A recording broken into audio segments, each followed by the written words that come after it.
नमस्कार मित्रांनो, ठरलं तर मग या मालिकेच्या आजच्या भागामध्ये आपण पाहणार आहोत की सायली अश्विनला म्हणते की मी लग्न करून घरात आले तेव्हाचे अश्विन भाऊजी वेगळे होते, जे खऱ्याला खरं आणि खोट्याला खोटं असंच मानत होते.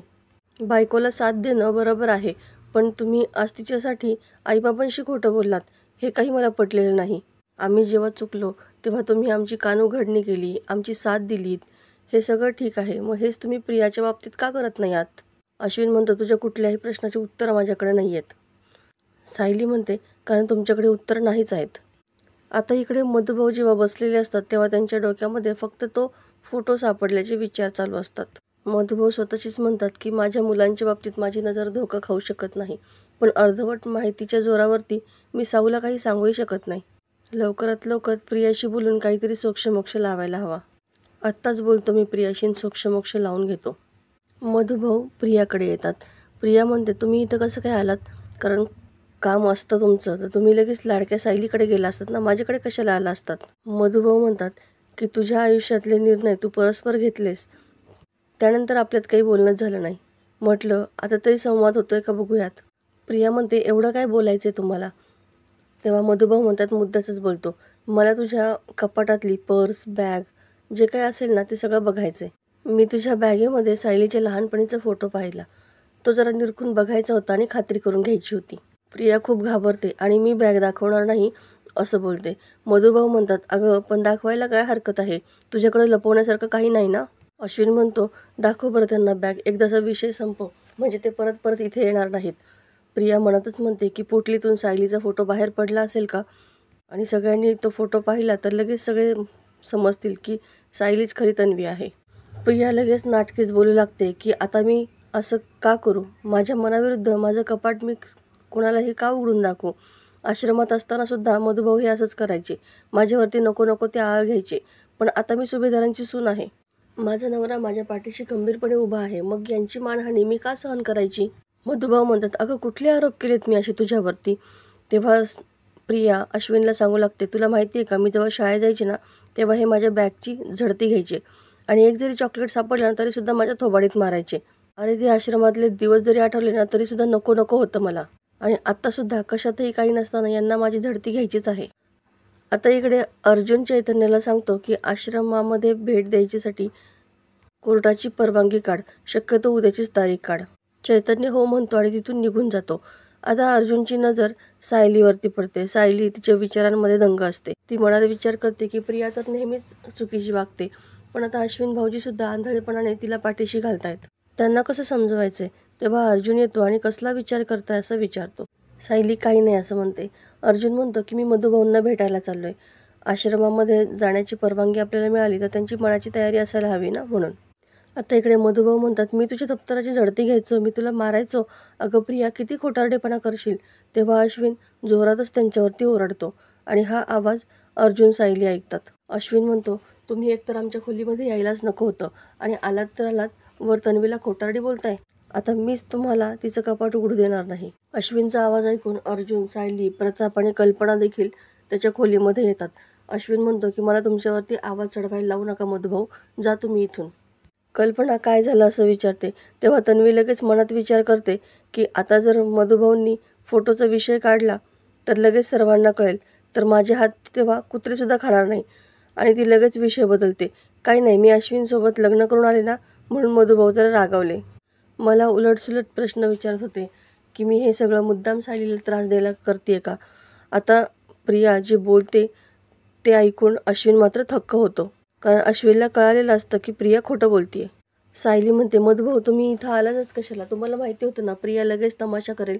अश्विन म्हणतो, तमाशा तन्वी नाही तर मधुभाऊ करतायत. अर्जुन म्हणतो, अश्विन तू मोठ्यांशी इतकं रोडली कसं काय वागायला लागणार? अश्विन म्हणतो, या घरामध्ये पाहुणे म्हणून राहायला आलेली माणसं जेव्हापासून माझ्या बायकोवरती आरोप करतायत ना तेव्हापासून. अर्जुन म्हणतो, तू विसरतोयस का, ते माझ्यासोबत तुझे सुद्धा सासरे आहेत, तुझ्या बायकोला लहानाचं मोठं केलंय त्यांनी, विसरलाय का तू? तेव्हा सायली म्हणते, मुळात आपले वडील जेव्हा आपल्याला प्रश्न विचारतात ना तेव्हा ते आरोप नसतात, पण हे प्रियाला कधीच कळणार नाही आणि तिच्या नादी लागून तुम्ही सुद्धा असंच वागताय अश्विन भाऊजी. कल्पना म्हणते, बाद झालं आता, माझ्या सुनेला कोणीही उलटसुलट प्रश्न विचारलेले चालणार नाहीत. अगदी त्यांनी माझ्या सुनेला आश्रमामध्ये ठेवून घेतलं असेल ना त्यांनीसुद्धा नाही. मधुभाऊ म्हणतात, मी इथे पाहुणा म्हणून आलोय, माझ्यामुळे इथे मला वाद नको आहेत. अर्जुन म्हणतो, मधुभाऊ तुम्ही आलातच कशाला इथे? कारण काय आहे ना, आपण सापाला हातात घेतलं ना की तो आपल्याला चावणारच आणि त्याचं विष आपल्या अंगामध्ये पसरणारच. अर्जुन मधुभाऊंना घेऊन बाहेर येतो आणि विचारतो की तुम्ही कशाला गेला होता तिथे? तेव्हा मधुभाऊ मनात विचार करतात की मी सायलीला फोटोबद्दल सांगू का? पण पुरावे नसताना तरी अर्धवट माहिती मी कशी काय देऊ? मधुभाऊ म्हणतात, काही नाही, प्रिया काल दारू पिऊन आली होती ना, त्याचा जाब विचारायला गेलो होतो. अर्जुन म्हणतो, ते सगळं सोडा आता, आपल्याला आश्रमामध्ये जायची परवानगी मिळाली आहे. खुणाच्या रात्री 2-3 तास काय झालं हे तिथे जाऊन आपण पुन्हा आठवूयात. तुम्ही याल ना? मधुभाऊ म्हणतात की हो, मी नक्की येईल. तुम्हाला काय विचारायचे ते विचारा. आता इकडे अश्विन तन्वीला विचारतो की मला एक गोष्ट कळाली नाही. मधुभाऊ तुझ्याकडे सायलीचा लहानपणीचा फोटो मागत होते. ही गोष्ट तू सगळ्यांना का नाही सांगितलीस? तन्वी पुन्हा खोटं बोलते. अरे वाद वाढू नये ना म्हणून मी तसं बोलले. अर्जुन काय, लगेच त्यांनी मला कपाट उडायला लावलं असतं आणि मग या सगळ्या वादामुळे आईबाबांना किती त्रास झाला असता ना. अश्विन करेक्ट आहे असं म्हणतो आणि तिथून निघून जातो. आता ही प्रिया खूपच घाबरते. म्हातारा कसला डेंजर निघालाय, डायरेक्ट माझ्या कपाटापर्यंत येऊन पोहोचला आणि त्याने जर छोट्या तन्वीचा फोटो पाहिला असता तर लगेच सांगितलं असतं की ही सायली आहे म्हणून. नाही, मला एवढी रिस्क घेऊन चालणार नाही. मला ते सगळं सामान, अल्बम कुठेतरी दुसरीकडे ठेवायला हवे. ती पेटीमधून अल्बम काढते. पुन्हा विचार करते की सायलीचं आश्रमामधलं गाठोडंसुद्धा याच्यासोबत लपवायला हवं. सगळं सामान ती कपाटाच्या ड्रॉवरमध्ये ठेवते आणि त्याला लॉक करून घेते. आता इकडे महिपत साक्षीच्या खोलीमध्ये येतो आणि 11 वाजले तरी ही अजून कशी काय झोपली असा विचार करतो. तेव्हा साक्षीला झोपेमध्येच जेलमधले सगळे प्रसंग आठवत असतात आणि ती मोठमोठ्याने ओरडत असते की मला मारू नका, मला घरी जायचंय. महिपत तिच्या तोंडावरती पाणी मारतो तेव्हा साक्षी धडपडून उठते. आता इकडे सगळेजण मंदिरात जाण्यासाठी तयार झालेले असतात. तेव्हा सायली म्हणते की मी सुद्धा येऊ का तुमच्यासोबत मंदिरामध्ये? कारण आमचं लग्न झाल्यापासून आम्ही सुद्धा गेलो नाही ना मंदिरामध्ये, मी यांना बोलवून घेते. तेव्हा पूर्णाजी म्हणते की अगं मुळात आम्ही तुझं लग्नच मान्य केलं नाही, त्यामुळे तुम्हाला देवदर्शनाला घेऊन जायचा प्रश्नच येत नाही. ते सगळेजण तिथून निघून जातात. सायलीला मात्र फार वाईट वाटतं.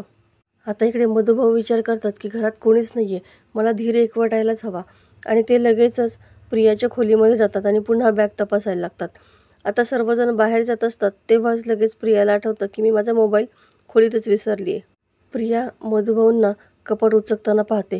ती खूपच घाबरते. म्हणजे हा थेरडा परत माझ्या कपाटापर्यंत पोहोचला, आता चांगलाच तमाशा करते. पण मी तर सायलीचा फोटो लपवलाय, मग याच्या हाती काय लागणार आहे? त्याच्यापेक्षा एक चांगलाच मोठा वार करते. शोध शोध म्हाताऱ्या, तुझ्या साऊबाळाचा फोटो शोध.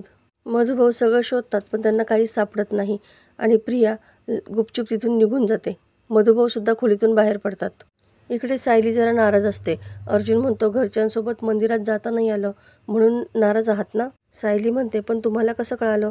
तेव्हा अर्जुन म्हणतो, जसं माझ्या बायकोला माझ्या मनातलं कळतं ना, तसं मला सुद्धा तिच्या मनातलं कळतं. अर्जुन म्हणतो, एरवी तुम्ही इतक्या बडबड करत असतात, पण तुम्हाला पूर्णाजी आणि मम्मा काही बोलल्या तर तुम्ही त्यांना काहीच बोलत नाही. सायली म्हणते, मुळातच मी वेगळं काही करतच नाही आहे. आई आणि पूर्णाजी यांच्या मनामध्ये, स्वभावामध्ये जो गोडवा आहे ना, तो फक्त डोकं वर कधी काढतो याची वाट पाहते मी. तर मित्रांनो, येणाऱ्या भागामध्ये आपण पाहणार आहोत की तन्वी धावतच सगळ्यांकडे येते आणि पूर्णाजी, तुम्ही मला लग्नामध्ये जो हार दिला होता ना, तो सापडतच नाही आहे. मला फक्त माझा हार पाहिजे आहे. त्यासाठी सगळ्यांच्या खोल्यांची झडती घ्यावी लागली ना तरीही चालेल.